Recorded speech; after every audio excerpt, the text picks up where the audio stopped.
Student, welcome to my channel Pratishtha classes. मैं हूँ मीना मिश्रा। हम लोग मैट्रिसेस चैप्टर शुरू कर चुके थे, उसमें हम 3.2 पे पहुंच गए हैं और हमने काफी सारे क्वेश्चंस 3.2 के कर लिए हैं। तो आज क्वेश्चन नंबर 18 की बारी है। तो देखते हैं कि क्वेश्चन नंबर 18 कैसे करेंगे। और हमारी आज की कोशिश ये है कि हमारा जो 3.2 एक्सरसाइज है वो आज कंप्लीट हो जाए। तो आप भी रेडी हो जाइए और मैं भी शुरू करती हूँ। तो क्वेश्चन नंबर 18 क्या है, देखो। If a is equal to 0 minus 10 alpha by 2 10 alpha by 2 0 and I is the identity matrix. तो आइडेंटिटी मैट्रिक्स तो आपको पता ही है। और यहाँ पे ऑर्डर क्या बोल रहा है, 2 ऑर्डर का, मतलब 1 0 0 1 2 ऑर्डर हो गया। तो शो क्या करना है हमें कि I plus a is equal to I minus a and this, मतलब इसका लेफ्ट साइड और राइट साइड इक्वल है, वो हम शो करेंगे। तो पहले तो हम I प्लस a फाइंड कर लें लेफ्ट हैंड साइड, देन हम राइट हैंड साइड फाइंड करेंगे और देखेंगे कि वो हमारा इक्वल आता है कि नहीं। तो सॉल्यूशन में हम क्या करेंगे, लेफ्ट हैंड साइड ले लेंगे। Left hand side is equal to I plus a। Okay, तो अब I क्या लेना है हमें, I लेना है 0 1 1 0, यही लेना है कि 1 0 0 1 लेना है ना। तो I हम क्या लेंगे 1 0 0 1। ओके, और plus a is what, a is 0 minus 10 alpha by 2, then यहाँ क्या आ गया 10 अल्फा बाई 2 और यहाँ आ गया 0। अब जब हम इसको प्लस करते हैं तो प्लस तो आपको मालूम ही है कि कैसे करेंगे। इस 1 को 0 से प्लस करो, देन 0 को इससे प्लस करो, इस 0 को 10 अल्फा बाई 2 से प्लस करेंगे और इस 1 को इस 0 से हम प्लस करेंगे। तो हमारा आंसर क्या आने वाला है, 1 प्लस 0 इज 1, 0 इससे प्लस किया तो माइनस 10 अल्फा बाई 2, 0 अगेन इससे प्लस करेंगे तो 10 अल्फा बाई 2 और 1 को 0 से प्लस करेंगे तो 0। ये तो आपका लेफ्ट हैंड साइड आ गया। अब हम देखते हैं कि राइट हैंड साइड सॉल्व करके सेम आंसर हमें मिलता है कि नहीं। तो राइट हैंड साइड क्या है, I माइनस a। तो यहाँ लिख दें हम, right hand side is equal to I minus a और देन ब्रैकेट में क्या है, cos alpha minus sine alpha by sine alpha and cos alpha. Okay, यही है, कोई साइन का प्रॉब्लम नहीं। हाँ, अब हम वैल्यू सब्स्टिट्यूट करते हैं I और a का। तो I हमारे पास क्या है 1 0 0 1 माइनस, माइनस में हमें क्या करना है 0 माइनस 10 अल्फा बाई 2 एंड यहाँ पे 10 अल्फा बाई 2 और यहाँ पे 0 और ये हमको वापस यहाँ लिखना होगा। इसको हम ब्रैकेट में लिख सकते हैं और इसे हम क्या लिखेंगे, cos alpha minus sine alpha और यहाँ आ गया कॉस अल्फा। ओके, ये तो अगर आपको नहीं भी दिख रहा होगा तो आप समझ ही गए कि ये ऊपर वाला जो है वही मैंने यहाँ लिखा है। अब इसको जब मैं माइनस करूंगी तो माइनस करने से क्या आएगा, ये एक बात और कि इसको ब्रैकेट में क्यों लिखना जरूरी है, क्योंकि अगर हमने ब्रैकेट नहीं लगाया तो इसका मतलब क्या होगा कि ये सेपरेट है और मल्टीप्लाई सिर्फ इन दोनों को करना है। लेकिन ऐसी बात नहीं है, इन दोनों को माइनस करके जो प्रोडक्ट आएगा उससे हमें इसे मल्टीप्लाई करना है ना। तो इसलिए हमें इन दोनों को एक बताने के लिए इसे ब्रैकेट में लिखना जरूरी है। ओके, तो अब इसको माइनस कर देंगे आप। तो 1 में से 0 माइनस करेंगे तो 1, ये माइनस होगा तो हो जाएगा प्लस 10 अल्फा बाई 2, ये माइनस होगा तो माइनस 10 अल्फा बाई 2 आएगा और यहाँ क्या आएगा 1 माइनस 0 इज 1 और ये क्या है हमारे पास cos alpha minus sine alpha then sine alpha and cos alpha. अब यहाँ पे हम ट्रिग्नोमेट्री के फॉर्मूले यूज करेंगे। फिलहाल तो मल्टीप्लिकेशन करना है, उसके बाद तो थोड़ा आप ध्यान से देखिए कि हम क्या कर रहे हैं। ओके, तो पहले तो ये दिख रहा है आपको कि मल्टीप्लाई करना है। तो हम क्या करेंगे 1 10 alpha by 2 minus 10 alpha by 2, इन सबको आपस में मल्टीप्लाई कर दें। तो मल्टीप्लाई आपको पता है, रो को इस कॉलम से, अगेन इस रो को इस कॉलम से। 1 को कॉस अल्फा से मल्टीप्लाई किया तो कॉस अल्फा प्लस इन दोनों को जब हम मल्टीप्लाई करेंगे तो क्या मिलेगा हमें, sine alpha into 10 alpha by 2। Okay, again in दोनों को हम मल्टीप्लाई करेंगे तो यहाँ मिलेगा हमें साइन अल्फा। अच्छा, मैं एक काम करती हूँ कि मैं इस बोर्ड को साफ करके और इसको थोड़ा आपको अच्छे से बताती हूँ, क्योंकि यहाँ पे ये पूरा समा नहीं पाएगा। तो ये हमने स्टार्ट किया था। तो अब हम क्या कर रहे थे, इन दोनों से मल्टीप्लाई करेंगे, देन अगेन इस रो को इस कॉलम से मल्टीप्लाई करेंगे। मल्टीप्लाई करना तो आपको आता ही है। 1 को जब हम कॉस अल्फा से मल्टीप्लाई करेंगे तो कॉस अल्फा आएगा, और यहाँ क्या आएगा, plus sine alpha into tan alpha by 2। Okay, again in दोनों को अब हमें यहाँ मल्टीप्लाई करना है, तो यहाँ 1 multiply by sine alpha is sine alpha, और यहाँ क्या आ जाएगा, plus cos alpha into tan alpha by 2। ऐसे ही हम इसको मल्टीप्लाई करेंगे तो minus 10 alpha by 2 into cos alpha, तो क्या आएगा ये, minus 10 alpha by 2 into cos alpha, plus 1 को साइन अल्फा से किया तो साइन अल्फा आ जाएगा। अब इन दोनों को यहाँ मल्टीप्लाई करेंगे तो ये माइनस माइनस हो जाएगा, plus 10 alpha by 2 into sine alpha, और यहाँ इसको 1 से मल्टीप्लाई करेंगे तो ये हो जाएगा आपका कॉस अल्फा। ओके, अब यहाँ हमें ट्रिग्नोमेट्री फंक्शन कैसे यूज करना है, देखो हमें यहाँ कॉस अल्फा की प्लेस पे क्या लिख सकते हैं, कॉस अल्फा की प्लेस पे हम लिख सकते हैं,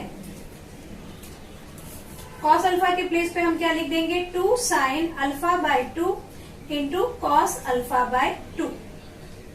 ये तो आपको फॉर्मूला याद ही होगा, या फिर हम दूसरा भी हमारे पास फॉर्मूला है, और वो हम क्या लिख सकते हैं, यहाँ पे कॉस अल्फा बाय 2 के बदले हम लिख देंगे 1 minus 2 sine square alpha by 2, और यहाँ जो साइन अल्फा है इसकी जगह हम लिख देंगे 2 sign alpha bye 2 into cos alpha by 2। 1 minus 2 sine square alpha by 2। यहाँ मैंने क्या किया, जो कॉस अल्फा है ये, इस कॉस अल्फा के प्लेस पे क्या लिख दिया, 1 minus 2 sine square alpha by 2, क्योंकि ये फॉर्मूला होता है, आपको पता है। देन साइन अल्फा के प्लेस पे क्या लिख दिया, 2 sign alpha bye 2 into cos alpha by 2, और 10 अल्फा बाय 2 इसकी जगह कुछ नहीं लिखेंगे, इसकी जगह 10 अल्फा बाय 2 ही लिखेंगे।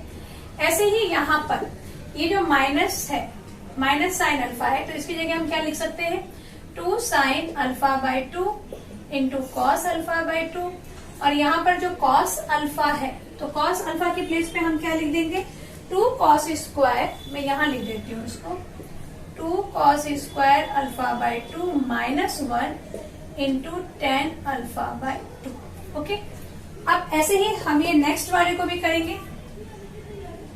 10 की जगह हमें कुछ भी नहीं रखना है, अल्फा बाय 2 ही रखना है, इंटू कॉस अल्फा के प्लेस पे आप क्या रखेंगे, कॉस अल्फा के प्लेस पे रखेंगे 2 कॉस स्क्वायर। जैसे देखो कॉस, जब 10 के साथ कॉस है तो वहां हमने ये कॉस वाला फॉर्मूला लगाया, cos square alpha by 2 minus 1, और जब साइन के साथ 10 था यहाँ पर, यहाँ ये फर्स्ट वाले में, यहाँ पे cos alpha plus sine alpha, ये साइन 10 के साथ था ना, तो यहाँ हमने जो कॉस का फॉर्मूला लगाया था वो साइन स्क्वायर अल्फा बाय 2 लगाया था। मतलब साइन और 10 साथ में है तो यहाँ कॉस का साइन वाला फॉर्मूला लगाना, और जब कॉस और 10 साथ में होंगे तो कॉस का कॉस वाला फॉर्मूला लगाना। ओके, तो ये आपको याद रहेगा। तो यहाँ माइनस 10 अल्फा बाय 2, कॉस 10 के साथ में है तो कौन सा फॉर्मूला लगा देना, 2 cos square alpha by 2 plus sine alpha की जगह क्या रख देंगे, 2 sign alpha bye 2 into cos alpha by 2। अब यहाँ पर 10 के साथ कौन है, साइन है, और कॉस साइड में है तो यहाँ कॉस में कौन सा फॉर्मूला लगेगा, साइन वाला। बिल्कुल सही।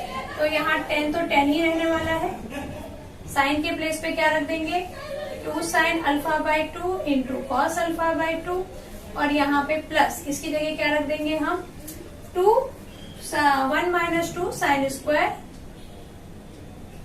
Alpha by 2। ओके, तो ये ऐसा हमने लिख दिया।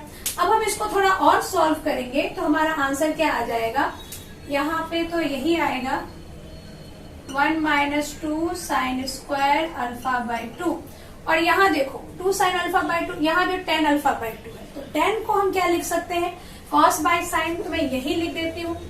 आप इसको नेक्स्ट स्टेप में लिखना, sign alpha bye 2 by cos alpha by 2। जहां जहां पे भी 10 होगा तो यहाँ मैंने ऐसा लिख दिया तो ये कैंसिल हो जाएगा। तो यहाँ क्या बचा हमारे पास, अब 1 minus 2 sine square alpha by 2 plus 2 sine square alpha by 2।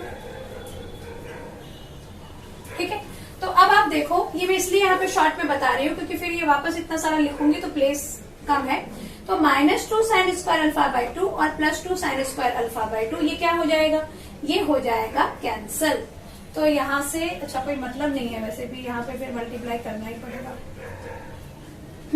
ठीक है, इसको इतना तो रहने देते हैं। अब यहाँ हम क्या कर देंगे, 2 sin alpha by 2 cos alpha by 2 है, ये tan अल्फा बाई 2 को इससे मल्टीप्लाई कर दें तो हम क्या लिखेंगे, -2 sin alpha by 2 into cos alpha by 2 plus इसको इससे मल्टीप्लाई करिए तो क्या आएगा, 2 cos square alpha by 2 into tan को हम क्या लिख सकते हैं, again sin alpha by 2 by cos alpha by 2 और फिर जब माइनस से इसको मल्टीप्लाई करेंगे तो आ जाएगा -tan अल्फा बाई 2। ये चीज समझ में आया आपको क्या किया, cos स्क्वायर अल्फा बाई 2 को tan अल्फा बाई 2 से जब हमने मल्टीप्लाई किया यहाँ पर तो 2 cos स्क्वायर अल्फा बाई 2 आएगा और इसको मैंने ऐसा फ्रैक्शन वाला फॉर्मूला इसका लिख दिया और ये माइनस यहाँ साइड में लगा दिया। ओके, अब यहाँ पर भी हम वही काम करने वाले हैं, tan अल्फा बाई 2 और 2 cos स्क्वायर, तो ये sin बाई cos आ जाएगा, cos से cos कैंसिल हो जाएगा तो ऊपर क्या बचेगा, ऊपर बचेगा -2 sin alpha by 2 and cos alpha by 2। समझ में आ गया ना कैसे बचेगा यहाँ पर, क्योंकि हम यहाँ क्या लिखेंगे, sin बाई cos लिखेंगे, cos से cos कैंसिल कर देंगे तो एक cos बचेगा ऊपर और एक sin बचेगा, तो 2 sin अल्फा बाई 2 और cos अल्फा बाई 2 और यहाँ तो ये है ही 2 sin alpha by 2 cos alpha by 2 और यहाँ क्या है tan अल्फा बाई 2 इंटू, हाँ तो यहाँ पे भी वापस हम क्या करें, tan की जगह क्या रख दें, sin बाई cos, तो cos से cos कैंसिल, मैं यही रख देती हूँ, यहाँ रख दें हम sin alpha by 2 by cos alpha by 2, तो ये कैंसिल हो गया तो क्या बच गया आपके पास, 2 sin स्क्वायर अल्फा बाई 2 बच गया, तो यहाँ लिख देती हूँ 2 sin स्क्वायर अल्फा बाई 2। अब +1 -2 sin, सॉरी 2 नहीं है यहाँ पे, minus sin square alpha by 2, तो ये आ गया हमारा 1 माइनस यहाँ 2 sin स्क्वायर अल्फा बाई 2 आना चाहिए ना, ये 2 आएगा फॉर्मूले में, तो 1 minus 2 sin square alpha by 2 आ गया। अब क्या दिख रहा है हमें, क्या क्या कैंसिल हो सकते हैं, देखो ये कैंसिल हो सकता है, ओके, यहाँ पर ये cos स्क्वायर अल्फा बाई 2 से एक कैंसिल होगा सिर्फ, और एक कैंसिल होने के बाद क्या होगा, 2 sin alpha by 2 into cos alpha by 2 plus again यहाँ क्या बचेगा, sin alpha by 2 into cos alpha by 2, क्योंकि यहाँ से सिर्फ एक कैंसिल हुआ है, 2 था ना, तो 2 में से एक कैंसिल हो गया तो एक बच गया और -tan अल्फा बाई 2 तो बच ही गया है, यहाँ से भी ये पूरा कैंसिल हो जाएगा, प्लस माइनस है और यहाँ पर भी ये पूरा कैंसिल हो जाएगा, तो हमारा आंसर क्या आएगा।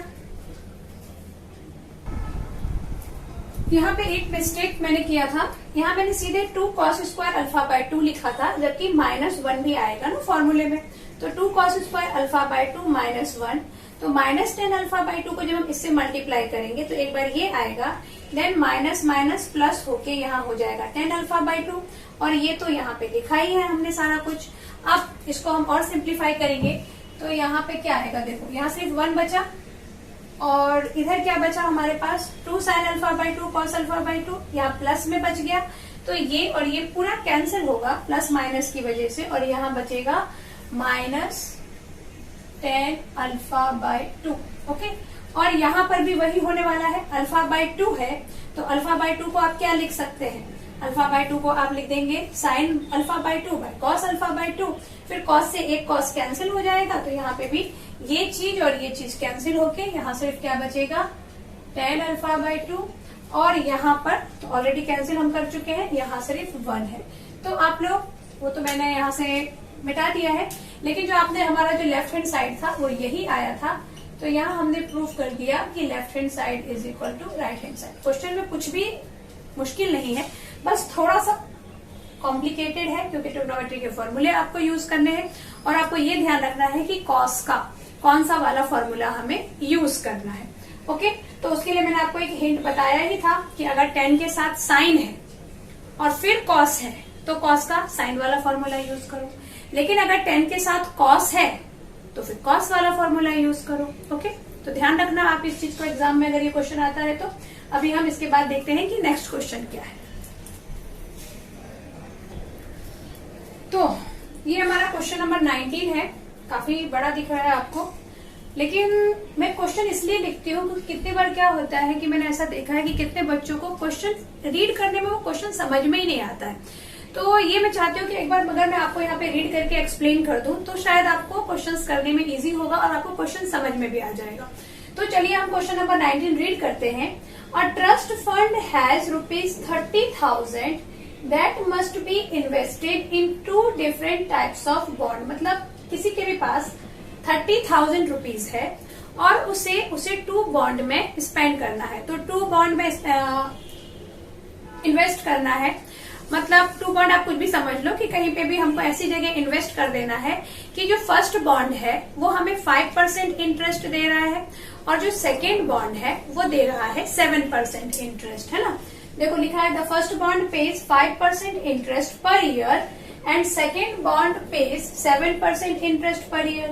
अब हमें यूजिंग मैट्रिक्स मल्टीप्लीकेशन ये पता करना है कि इस 30,000 को among the 2 types of bond हम कैसे डिस्ट्रीब्यूट करें कि हमें if the trust fund must obtain an annual total interest of ₹1800। अगर उसे 1800 का इंटरेस्ट चाहिए तो उसे किस हिसाब से अपने 30,000 को इन्वेस्ट करना है कि फर्स्ट बॉन्ड और सेकेंड बॉन्ड दोनों में। बॉन्ड का मतलब मैंने आपको अभी बताया, बॉन्ड मतलब कुछ भी हो सकता है कि किसी भी चीज में आप पैसा इन्वेस्ट कर रहे हैं। ओके, ये एक प्रॉपर्टी भी हो सकती है कि आपने प्रॉपर्टी लिया और उसका रेट बढ़ता जा रहा है, या आपने कितने सारे आजकल तो काफी सारी स्कीम होती है जिसमें आपको पैसा मतलब इंटरेस्ट मिलता है। तो इसी टाइप का कोई भी बॉन्ड आप इमेजिन कर लो कि ऐसा कुछ है। तो पहला बॉन्ड कितना दे रहा है 5% इंटरेस्ट, दूसरा बॉन्ड दे रहा है 7% इंटरेस्ट और हमें दोनों में ही पे करना है, दोनों में हम इन्वेस्ट करना चाहते हैं। लेकिन हमें एनुअल जो इंटरेस्ट चाहिए वो कितना, अगर हमें इंटरेस्ट 1800 रुपीज एनुअल चाहिए तो हम कितना पैसा फर्स्ट बॉन्ड में इन्वेस्ट करें और कितना पैसा सेकेंड बॉन्ड में इन्वेस्ट करें कि हमें पूरे साल में जो इंटरेस्ट है वो 1800 रुपए मिल जाए। तो वही हम यहाँ पे फाइंड करेंगे मैट्रिक्स मल्टीप्लिकेशन से। तो क्वेश्चन होप कि आप समझ रहे होंगे। तो स्टार्ट करते हैं, यही बचपन वाला क्वेश्चन कि let X rupees invested in first bond. Okay, first bond में मैंने X रुपीज इन्वेस्ट कर दिया। अब X टोटल मेरे पास रुपए कितने हैं, या मतलब जो भी ये ट्रस्ट फंड है उसके पास रुपए कितने हैं 30,000। X तो उसने इन्वेस्ट कर दिया फर्स्ट बॉन्ड में, तो अब सेकेंड बॉन्ड में कितना इन्वेस्ट करेगा 30,000 माइनस X। ये तो आप बचपन से कितनी बार करते आ रहे हैं। तो let X rupees invested in first bond and 30,000 minus X rupees invested in second bond. अब इसे हम मैट्रिक्स मल्टीप्लिकेशन मैट्रिक्स में कैसे लिखेंगे, देखो X रुपीज इन्वेस्ट किया फर्स्ट बॉन्ड में और 30,000 माइनस X रुपीज इन्वेस्ट किया है, 30,000 माइनस X रुपीज इन्वेस्ट किया है सेकेंड बॉन्ड में।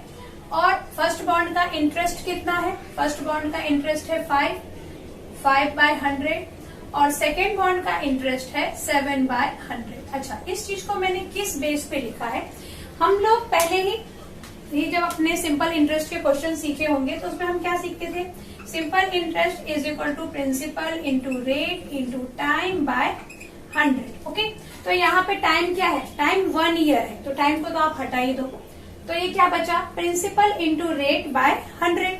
तो यहाँ देखो ये प्रिंसिपल है फर्स्ट बॉन्ड के लिए, ये प्रिंसिपल अमाउंट है और रेट क्या है ये 5 और 100 तो हमें लिखना ही था। इसको जब आप मल्टीप्लाई करोगे तो क्या करने वाले हो, इसको इससे मल्टीप्लाई करोगे, इसको आप इससे मल्टीप्लाई करोगे, है ना। तो जब हम इसको इससे मल्टीप्लाई करेंगे तो ये मिल जाएगा, सिंपल इंटरेस्ट मिल जाएगा फर्स्ट बॉन्ड से। और जब हम इसको इससे मल्टीप्लाई करेंगे अकॉर्डिंग टू दिस तो फिर हमें क्या मिल जाएगा, सेकेंड बॉन्ड से उसको कितना इंटरेस्ट मिल रहा है। समझ में आ गया ना आपको कि मैट्रिक्स में हम इसको इस तरह से इसलिए सेट कर रहे हैं क्योंकि ये मल्टीप्लाई, ये x मल्टीप्लाई होगा इससे, और ये जो 30,000 है ये 30,000 माइनस x मल्टीप्लाई होगा इससे। तो इसको जब आप इससे मल्टीप्लाई करोगे तो ये प्रिंसिपल है और ये रेट है डिवाइडेड बाय 100, तो ये सिंपल इंटरेस्ट आएगा फर्स्ट बॉन्ड से जो हमें मिलने वाला है।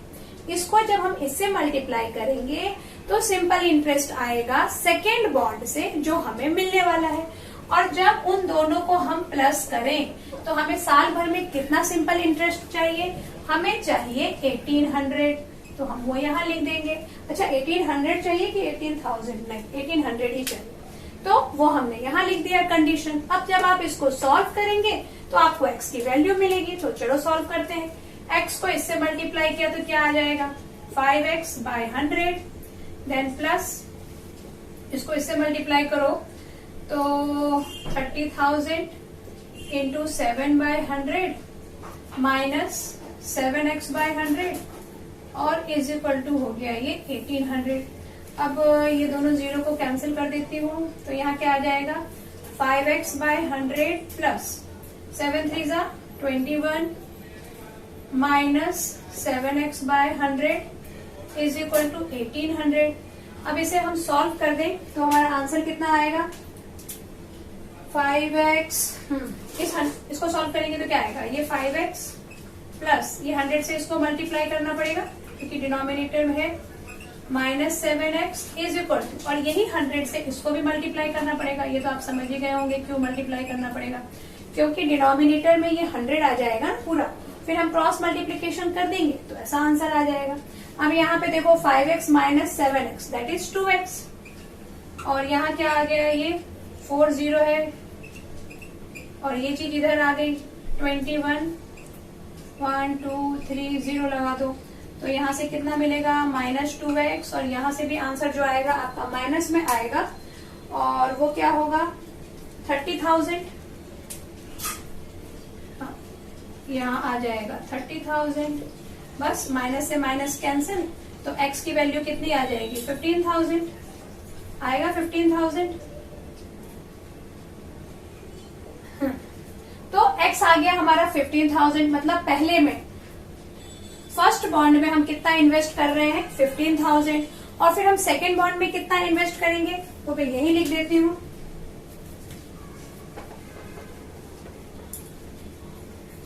तो हम क्या लिख दें, amount invested in second bond,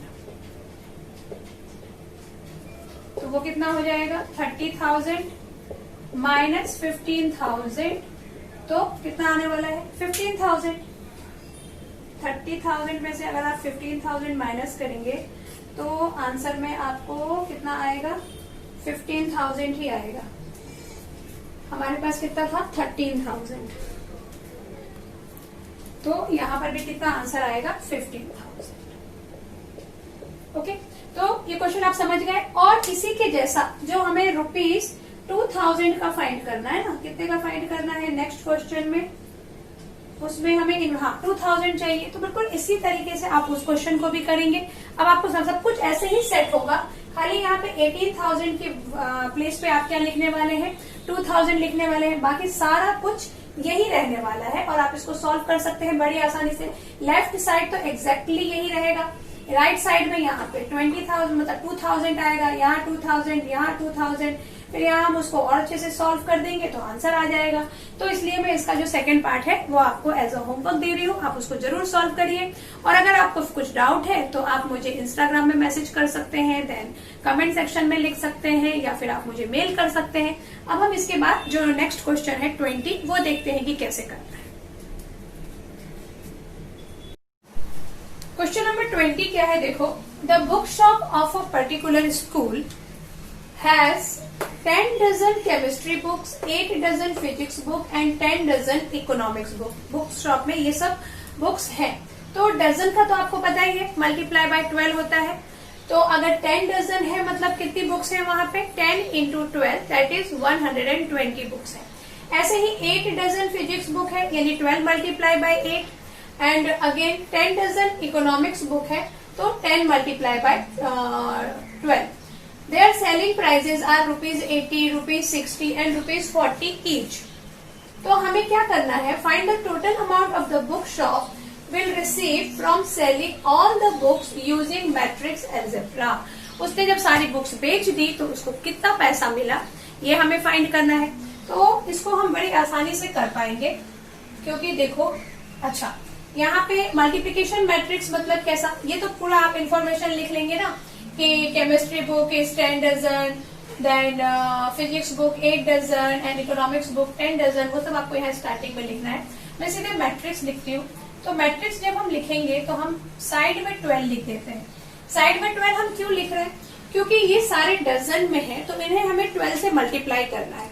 अब आप इसको 12 से मल्टीप्लाई करके 120, देन 12 8 जा कितना होता है, 8 2 जा 16 और 8 1 जा 8, 96 यहाँ लिखे, अगेन 120 लिखे, तो वो नंबर काफी बड़ा हो जाएगा. तो इसलिए ये अच्छा है कि 12 को आप साइड में लिख दें. अब हम लिखेंगे 10 डजन, 8 डजन एंड 10 डजन. ये तो हो गई बुक्स, और यहाँ पे हो गया उनका कॉस्ट.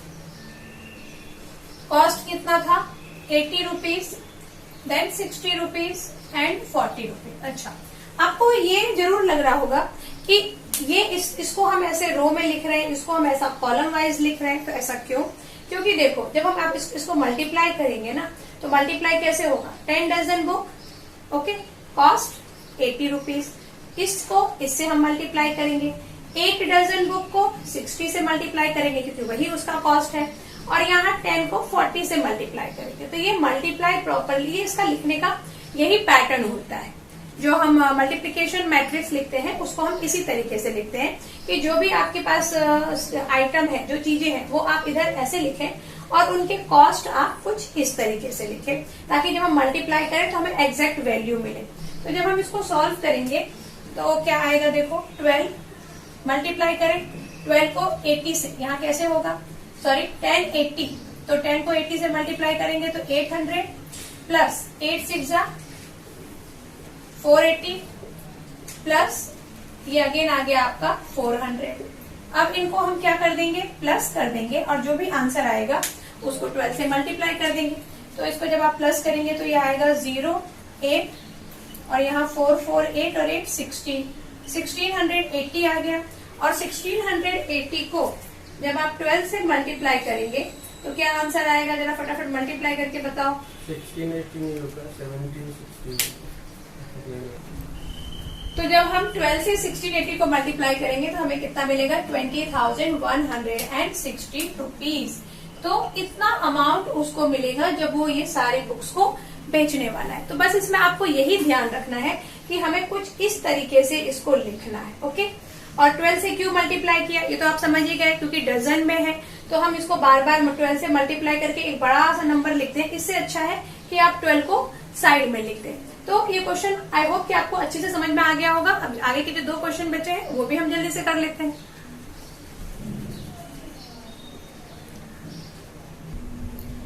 क्वेश्चन नंबर 21 क्या है, X, Y, Z, W and P are matrices of order. ये सबके ऑर्डर दिए हुए हैं, ठीक है.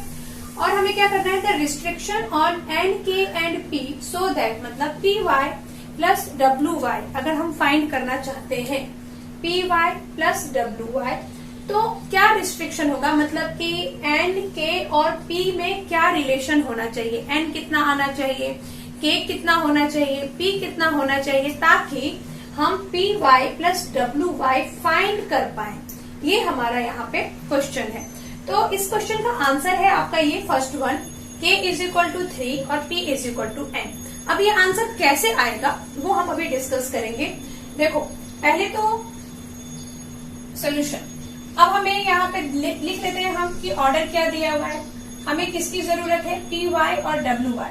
तो हम P का ऑर्डर देख लेते हैं. P का ऑर्डर कितना है हमारा, यहाँ पे X, Y, Z and P.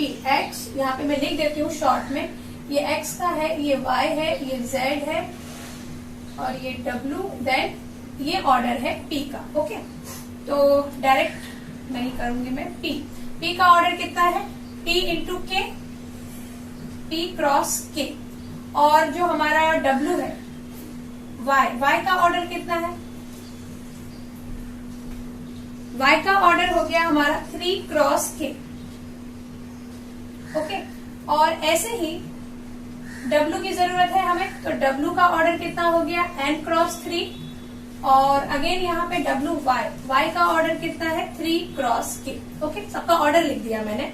अब जब मैं PY फाइंड करूंगी, यानी दोनों को मल्टीप्लाई करूंगी, तो ये आपको पता है कि जब आप मल्टीप्लाई करते हैं तो फर्स्ट का रो आता है आंसर में और सेकेंड का कॉलम आता है, मतलब इसका आंसर आएगा हमारा P cross K। P cross K order में ये आने वाला है मल्टीप्लीकेशन प्रोडक्ट हमारा। और जब हम WY करेंगे, यानी इन दोनों को जब आप मल्टीप्लाई करेंगे, तो यहाँ आएगा आपका N क्रॉस K। ये P क्रॉस K और ये 3 क्रॉस P, यही है ना इसका ऑर्डर। P हमारा है P क्रॉस K और Y हमारा 3 क्रॉस K है, और W है हमारा N क्रॉस 3 और Y है हमारा क्या? 3 क्रॉस K। तो N क्रॉस K आ गया इसका ऑर्डर। तो अब अगर मुझे इन्हें प्लस करना है, यानी PY प्लस WY करना है, PY प्लस WY, तो ये आपको मालूम है कि जब हम दो मैट्रिक्स को प्लस करेंगे तो वो हम तभी कर पाएंगे जब उनके ऑर्डर सेम हो। अगर ऑर्डर सेम नहीं है तो प्लस करना मुश्किल होगा। मतलब क्या कि PY और WY अगर आपको प्लस करना है तो P किसके इक्वल होना चाहिए? N के इक्वल, क्योंकि यहाँ K है वो तो इक्वल है ही, बट रिस्ट्रिक्शन क्या है कि P should be equal N, और K क्या होगा फिर यहाँ पे? फिर हमारे पास ये वाला जो ऑप्शन है P is equal to N वाला, वो कहाँ पे सेटिस्फाई होता है? Only in first option. तो यहाँ P is equal to N हो गया और K आ गया 3। K की वैल्यू उन्होंने 3 दिया हुआ है, तो हम यहाँ 3 लिख देंगे। यहाँ K की वैल्यू कुछ भी दे सकते हैं, उससे हमारा आंसर चेंज नहीं होगा। आंसर किससे चेंज होगा कि P is equal to N, जिसमें भी हो ऑप्शन में वही हमारा करेक्ट ऑप्शन होगा। तो ये आप लोग समझ गए ना कि ये हमने कैसे फाइंड किया। वापस मैं एक बार बता देती हूँ। देखो, P का ऑर्डर और ये था Y का ऑर्डर। ओके, ये सब आपको लिखना नहीं है क्योंकि MCQs है, सिर्फ टिक मार्क करना है, इसलिए मैंने इसको इक्वल करके लिखा। बट आप इसको इक्वल करके नहीं लिख सकते हैं, वो पूरा आपको स्टेटमेंट लिखना पड़ेगा कि order of P is P cross K, then order of Y is equal to 3 cross K। ये बस मैंने आपको समझाने के पर्पज से इक्वल का साइन लगा दिया। ओके, तो P का ऑर्डर क्या हो गया? P क्रॉस K, और Y का ऑर्डर हो गया 3 क्रॉस K। तो PY जब आप इसको मल्टीप्लाई करेंगे, तो ये हमें पता है कि जब मल्टीप्लाई करते हैं तो फर्स्ट मैट्रिक्स का रो आता है और सेकेंड मैट्रिक्स का कॉलम आता है प्रोडक्ट का ऑर्डर। तो ये आ गया P क्रॉस K। ऐसे ही यहाँ पे फर्स्ट का रो दैट इज 3 और सेकेंड का कॉलम दैट इज K, ये इसका प्रोडक्ट का ऑर्डर आएगा। और इन दोनों को हम प्लस तभी कर पाएंगे जब हमारा P is equal to N होगा, क्योंकि एडिशन में ऑर्डर सेम होना बहुत जरूरी है। तो ये हमारा क्वेश्चन नंबर 21 हो गया, और इसी टाइप से आपको क्वेश्चन नंबर 22 भी करना है, तो हम वो भी जल्दी से कर लेते हैं। तो क्वेश्चन नंबर जो 22 है उसमें भी ये कंडीशन तो सेम है, बस इसमें क्या एक अलग क्या है? N is equal to P हमें लेना है, और order of matrix 7x minus 5z find करना है। कि जब आप 7 को x से मल्टीप्लाई करें और उसमें से 5 को z मल्टीप्लाई करके माइनस करें, तो जो आपका मैट्रिक्स आएगा उसका ऑर्डर क्या होगा। तो देखो, इसका जो आंसर आने वाला है वो आने वाला है ये B। अब ये B कैसे आएगा वो हम लोग अभी डिस्कस करेंगे। तो पहली बात तो आप ये समझ लो कि ये x ऑर्डर का जो मैट्रिक्स है उसमें अगर मैं 7 मल्टीप्लाई करती भी हूँ तो उसके ऑर्डर में कुछ भी फर्क नहीं पड़ने वाला है, क्योंकि s एक ही नंबर है, स्केलर क्वांटिटी है, और उससे जब आप मल्टीप्लाई करते हैं तो ऑर्डर बिल्कुल चेंज नहीं होता है। तो 7x का ऑर्डर भी कितना होगा? जो x का ऑर्डर है, तो यहाँ पे मैं लिख देती हूँ ऑर्डर।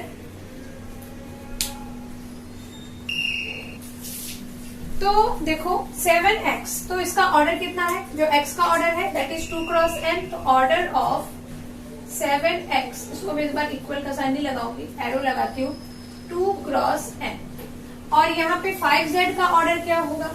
5z। तो जो z का ऑर्डर है वही 5z का भी रहने वाला है, तो ये आ जाएगा आपका 2 क्रॉस p। ओके, अब यहाँ पे हमें कंडीशन क्या दी हुई है कि n is equal to p होना चाहिए। तो अगर n is equal to p है, n is equal to p है, तो ऑर्डर जो होगा इन दोनों का, जब आप इन दोनों को माइनस करेंगे 7x माइनस 5z जब करेंगे आप, तो दोनों का ऑर्डर सेम होना चाहिए, तभी हम कर पाएंगे इसका सब्ट्रैक्शन। तो 2 तो है ही, और ये n is equal to p भी दिया हुआ है, तो मतलब ये ऑर्डर सेम है। तो इसका ऑर्डर आप क्या लिख सकते हैं, 2 क्रॉस n भी इसका ऑर्डर हो सकता है, और 2 क्रॉस p भी इसका ऑर्डर हो सकता है, क्योंकि n is equal to p है। तो अगर आपको क्वेश्चन में कभी एग्जाम में 2 क्रॉस n के प्लेस पे 2 क्रॉस p दिया हुआ है, तो आपको ये नहीं सोचना है कि क्वेश्चन रॉन्ग है, क्योंकि n is equal to p है ना, तो यहाँ n या p कुछ भी हो सकता है, वो आंसर राइट है। ओके, तो आप ये समझ गए। और आज हमने ये जो प्रैक्टिस सेट हमारा एक्सरसाइज चल रहा था 3.2 वो कंप्लीट कर लिया है। तो बाकी के जो और आगे के जो एक्सरसाइज के क्वेश्चंस हैं वो हम लोग नेक्स्ट लेक्चर में करेंगे। और मेरे इस चैनल को लाइक और सब्सक्राइब करने के लिए थैंक यू वेरी मच। लेकिन अगर आपने सब्सक्राइब नहीं किया है तो चैनल को सब्सक्राइब करना मत भूलिए। मिलते हैं नेक्स्ट लेक्चर में। Thanks for watching.